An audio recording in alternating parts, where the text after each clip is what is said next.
오늘 제목은요, 나는 이끌리고 있는가, 누가 나를 이끄는가 라는 제목으로 말씀을 나누겠습니다. 여러분, 오늘 주일인데요, 어떤 마음으로 이 자리에 나오셨습니까? 주일이니까 당연히 예배를 드려야지 하는 마음도 있겠지만, 그러면서도 이 예배를 통해서, 또 우리가 예배 후에 나눔과 교제를 통해서 하나님이 주시는 무언가, 이 예배를 통해서 주일에 하나님이 나에게 무언가 주시겠지, 그런 기대하는 마음이 없지 않을 겁니다. 내 삶의 문제가 해결되길 바라고, 또 마음의 평안이 있기를 바라고, 한 주간을 또 버틸 힘을 얻기를 바라는 그런 기대들 말이죠. 2000년 전에 갈릴리에 모여있던 이 사람들도 마찬가지였습니다. 그들이 예수님을 찾은 이유 역시 기대가 있었기 때문입니다. 여러 가지 개인적인 기대도 있었겠지만, 통틀어서 말한다면 당시 그들이 로마의 압제, 그리고 헤롯이 계속해서 가혹한 세금들 부과하니까 하루하루 굶주리고 또 싸우고 그렇게 사는 사람들이었습니다. 그런 그들에게 예수님께서 오늘 본문 요한복음 앞에 맨 처음 1절 이하를 보면 어떤 일이 있었습니까? 보리떡 5개와 물고기 2마리로 수천 명을 먹이시는 기적을 베풀어 보여주셨습니다. 여러분, 그 상황에서 한번 상상해 보십시오. 그들에게요, 이때의 유대 땅 갈릴리 사람들에게요, 예수님은요, 단순한 어떤 스승님, 선생님, 랍비 이런 것이 아니라 그들의 모든 경제적인 결핍들, 시대적인 어려움들을 해결해 줄 수 있는, 어떤 초월적인 힘으로 해결해 줄 수 있는 영웅과도 같았던 그런 존재였던 겁니다. 그래서 그들이 예수님을 어떻게 했습니까? 억지로라도 왕으로 삼으려고 했던 거죠. 그런데 오늘 본문은 분위기가 사뭇 다르죠. 그 뜨거웠던 열기는 간대였고, 사람들의 얼굴에는 당혹감이, 또 실망감이 가득합니다. 그래서 결국 그들이 어떻게 했다고 나와 있습니까? 결국 그들이 예수를 떠나기 시작했다라고 기록되어 있습니다. 왜 그랬을까요? 제가 좀 전에 말했던 예수님에 대한 어떤 기대감, 그런 것들이 굉장히 많았는데, 이들이 이제는 왜 예수님을 떠나가기 시작했을까요? 예수님이 그들의 기대를 배반하셨기 때문입니다. 예수님은 그들에게요, 선심적으로 이렇게 말씀하지 않았어요. 그래, 내가 너희에게 더 많은 떡을 주겠다, 그렇게 약속하신 게 아니라 뭐라고 말씀하셨습니까? 오늘 본문 앞부분에 보면 이런 말씀하셨죠. 내 살을 먹고 내 피를 마셔라. 내 살을 먹고 내 피를 마시라. 우리는 아무도 이상하게 생각하지 않죠. 수없이 들어왔으니까요. 하지만 이 당시 사람들에게 이 말은요, 기괴하기도 하고요, 이해하기도 어렵고요, 심지어 불쾌하고 불경스럽게 느껴지는 그런 말을 하신 겁니다. 특히 피를 마셔라. 이거는요, 혐오스럽기도 하지만 하나님이 주신 율법, 피째 먹지 말라고 하는 그 율법을 정면으로 거스르는 말씀이었습니다. 그러니까 사람들이요, 점점 예수님을 의심하기 시작하는 거예요. 그래서 오늘 우리가 마주한 본문은 바로 그 지점, 열광하던 군중들이 싸늘하게 돌아서는 그 결정적인 순간을 기록하고 있는 겁니다. 60절을 보십시오. 제자들 중에 여럿이 이렇게 말합니다. 이 제자들은 12명의 그 주요 제자가 아니라 진지하게 예수님을 따르던 또 다른 무리들이었습니다. 그들이 말합니다. 주님 말씀이 이렇게 어려우니까 누가 알아들을 수 있겠는가 라고 얘기하죠. 여기서 어렵다는 거는요, 단순히 이해가 잘 안 간다? 잘 모르겠는데요? 다시 한번 말씀해 주시겠어요? 그런 뜻이 아닙니다. 이 말은요, 원어적으로 보면은요, 잘 모르겠는데요가 아니라 그 말은 아닌 것 같은데요? 받아들이기가 거북합니다. 그런 뜻의 말이에요. 그러니까 그 다음에 예수님께서 뭐라고 하셨습니까? 너희에게 또 이 말이 걸리느냐? 라고 물어보신 거예요. 즉, 처음에는 이들이 예수님 말씀이 다 좋았어요. 예수님이 좋았습니다. 그런데 점점 이상하고 위험하고 부담스럽고 불편하니 누가 예수와 함께 있고 이것을 알아듣고 인정할 수 있겠느냐라는 겁니다. 이 갈릴리 사람들에게 예수는요, 어떤 분위기를 바랬던 겁니까? 떡을 주시는 분, 먹을 것을 보여주시는 분, 기적을 보여주시는 분, 고쳐주시는 분, 살려주시는 분, 그런 분일 때가 너무 좋았던 거예요. 하지만 예수님께서 당신의 희생과 죽음을 선포하시고 따르는 무리들에게도 너희도 헌신해라, 너희도 겸손해라, 너희도 희생하는 삶이 따를 것이다, 그런 말씀들 요구하시니까 상황이 달라진 겁니다. 듣기가 거북한 거예요. 예수님이 내 배를 채워주는 수단일 때는 환호했지만 예수님이 내 삶의 목적이 되고 그걸 따라야 한다니까 거부감이 생긴 겁니다. 이건 낯선 얘기가 아닙니다. 우리도 신앙생활할 때 마찬가지 이런 일이 없지 않습니다. 신앙생활을 하면서요, 저도 그렇고요, 모두가 마찬가지입니다. 내 뜻대로 일이 잘 안 풀리고, 그러니까 내 뜻대로 일이 잘 풀리고 기도가 내가 한 대로 응답될 때에는 할렐루야를 외치죠. 하지만 복음이 내 욕망을 멈추게 하고 내 자아, 평생 내가 가지고 왔던 나라는 이 자아의 죽음을 요구하고 너는 십자가를 져야 돼, 그렇게 말할 때 우리는 속으로 이런 생각이 드는 거예요. 아, 이 말씀은 너무 어렵다, 즉 너무 가혹하다, 불편하다, 아니 꼭 그렇게까지 해야 되는 겁니까?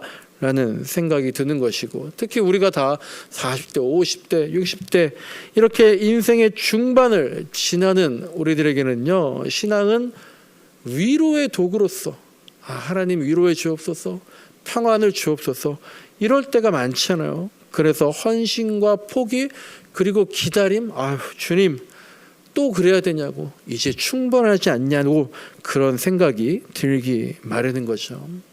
근데 예수님께서 복음을 이렇게 얘기하시는 겁니다. 우리를 위로하는 데 그치지 않으시고 우리를 불편하게 만드시는 거예요.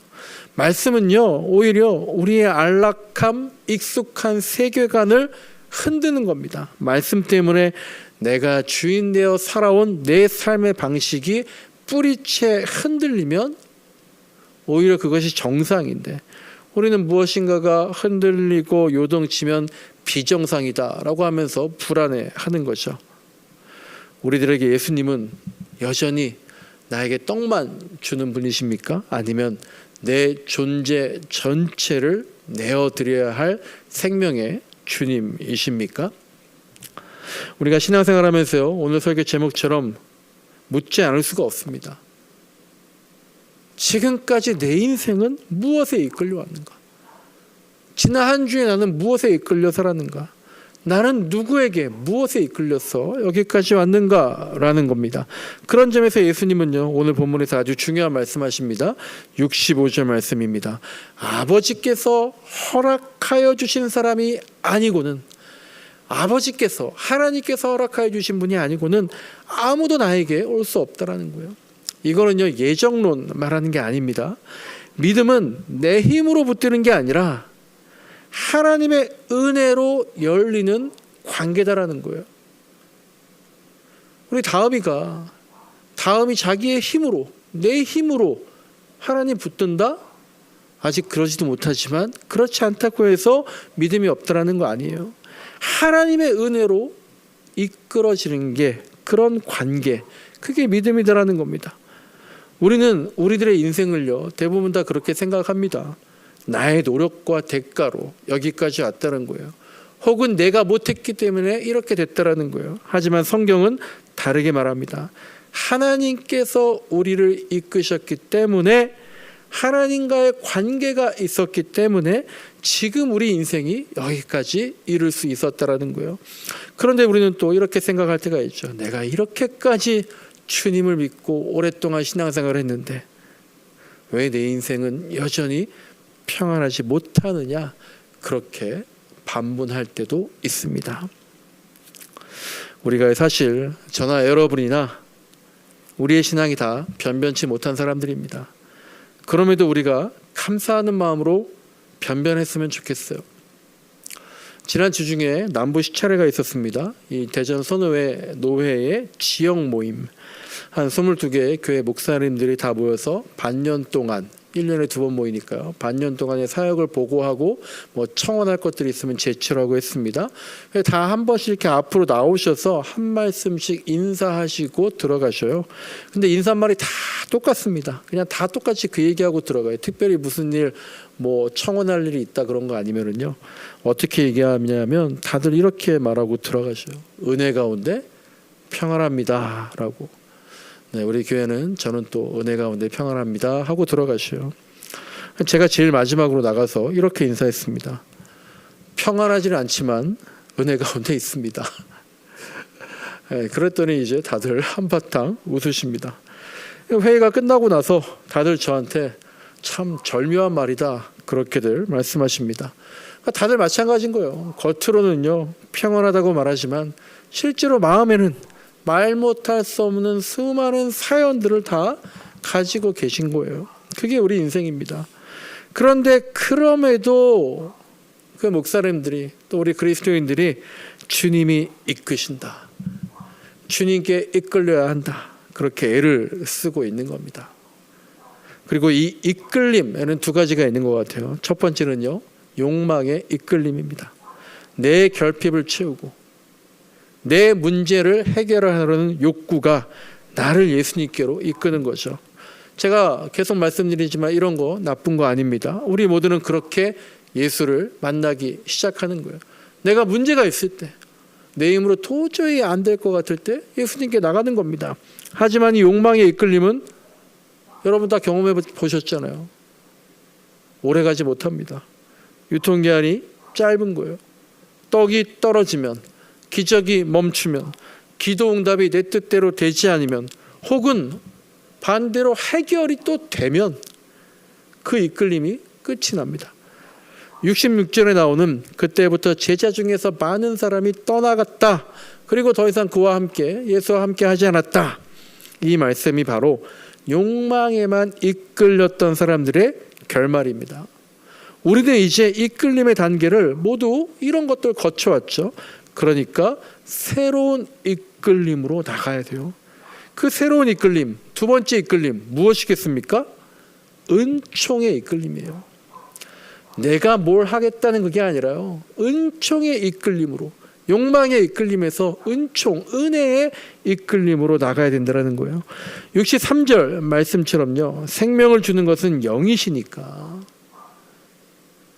육은 무익하다. 이 사실을 깨닫는 겁니다.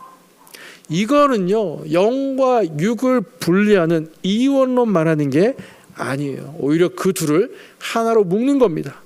믿음과 인생은 하나다라는 거예요. 내 힘으로 내 인생 살 수 없음을 고백하고 하나님이 나를 붙드신다는 그 사실을 인정해라 라는 거예요.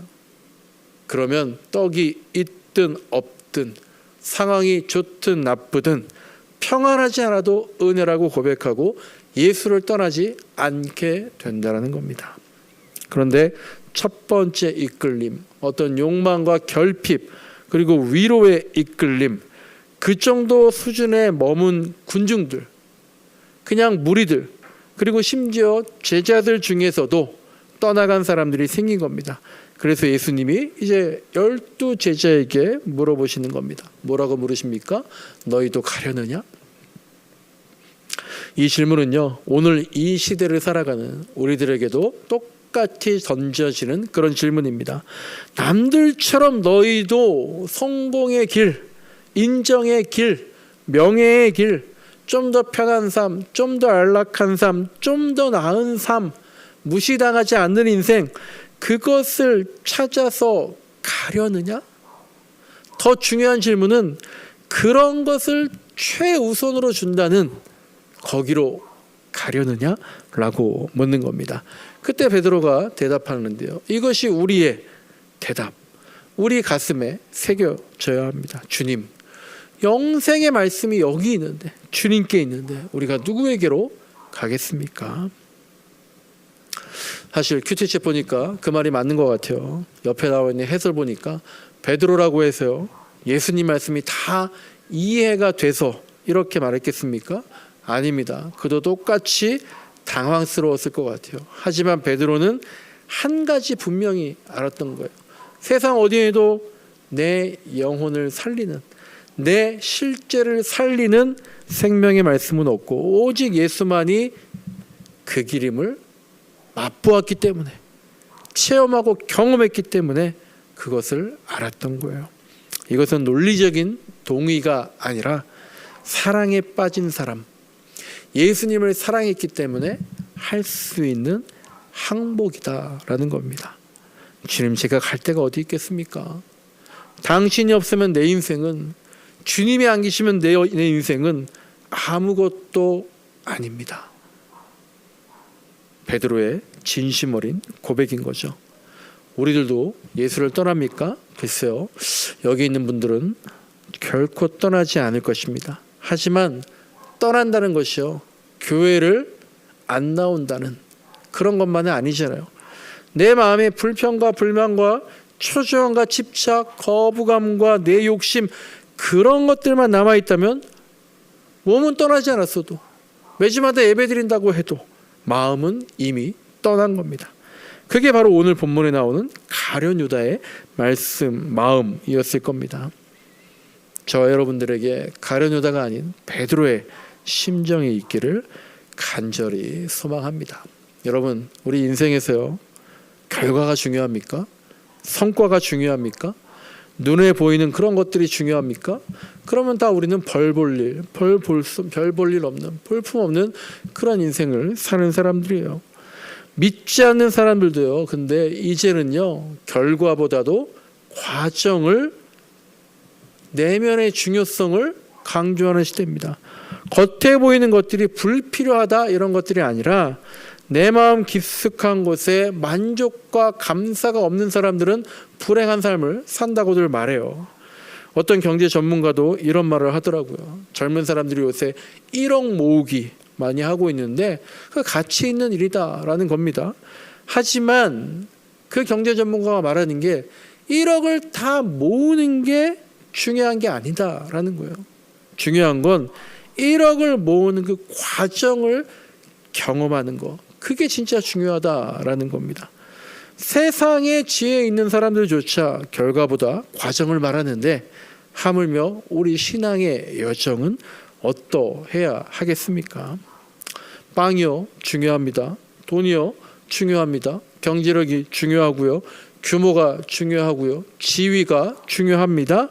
그런 것들이 불필요한 것이 아니라 그런 것들을 채워가는 과정이 어떠한가. 그리고 그 과정에는 늘 고난과 억울함이 따르지만 주님이 동행하시더라, 이것을 체험하는 게 더 소중하다라는 겁니다. 그럴 때에 베드로처럼 주님께 항복하면서 곁에 있을 수가 있는 겁니다. 예수님을 떠나버린 제자들, 따르던 무리들에게는 아마도 초조함이 있었을 겁니다. 어서 빨리 독립을 쟁취하고 어서 빨리 굶주림을 해결하려는 그런 기대가 있었는데, 기대가 크다 보니까 뭐가 있는 거예요? 실망도 큰 겁니다. 초조해졌던 겁니다. 그리고 초조함이란 건요, 집착에서 나오는 것 같아요. 그런데 그렇게 집착이 생기는 이유는 뭡니까? 왜 집착이 생겨요? 관심 없는 것에는 집착이 생기지 않아요. 사실 그 대상을 사랑하기 때문에요. 간절하기 때문에 집착이 생기는 겁니다. 그래서 사랑과 집착은요, 우리 인생에서 동전의 양면과도 같은 겁니다. 그러니까 우리 인간들에게 초조함이 있다는 건 어떻게 보면 당연한 어떤 그런 인생의 동반자와도 같은 겁니다. 그런데 그것 때문에 늘 나랑 같이 걷고 있는 그 초조함 때문에 오히려 내 인생을 망치지 말고 그것으로 인해서 내 인생에 생기가 돌아가야 하겠죠. 그리고 그 방법이 바로 내가 누구에게 이끌려야 하는지, 초조함에 이끌리는가, 욕망과 욕심에 이끌리는가, 내가 누구에게 무엇에 이끌려야 하는지 분명하게 정하는 것, 그게 바로 방법입니다. 말씀을 정리합니다. 우리는요, 끊임없이 무언가에 이끌립니다. 돈에 이끌리고요. 자식 걱정에 이끌리고요. 노후 걱정, 그런 불안에 이끌려서 허덕이며 살아갑니다. 하지만 오늘 주님은요, 우리를 당신의 생명 안으로, 참 기쁨 안으로 초대하시는 거예요. 신앙은요, 내가 하나님을 부려먹는 기술이 아니라 하나님의 거대한 사랑에 이끌려가는 여정입니다. 내가 원하는 방향이 아닐지라도, 때로는 생각지도 못했던 광야로 이끄실지라도 그분이 생명의 주인이심을 믿기에 묵묵히 따라가는 겁니다. 목사인 저도 날마다 저에게 묻습니다. 이다룬, 너는 오늘 너의 야망에 이끌리고 있느냐, 아니면 주님의 영에 이끌리고 있느냐? 주님께서는 열정보다도 진심을 원하시는 거예요. 게다가 우리는 기적이 넘쳐나는 시대에 살고 있지 않아요. 이 사람들처럼요, 오병이어의 기적도 보지 못해요. 눈먼 자가 눈을 뜨는 장면을 평생 보지 못합니다. 죽은 자가 다시 살아난다? 우리가 죽었다 깨어나도 보지 못합니다. 그렇다면 우리의 믿음 어디에 서 있어야 되겠습니까? 기적이 아니라 관계 위에 서 있어야 되는 거예요. 표적이 아니라 이끌림에 우리의 믿음이 서 있어야 한다는 겁니다. 이번 한 주간에 이렇게 기도하며 살아봅시다. 주님, 제 욕망의 이끌림을 멈추게 하시고 주님의 은총에 이끌리게 하옵소서. 너희도 가려느냐라고 물을 때 주님밖에 없다고 고백하면서 주님 곁에 머물게 하옵소서. 그래서 세상의 떡만이 아닌 생명의 말씀 붙들고 승리하는 저와 여러분들의 인생이 되시길 간절히 소망합니다.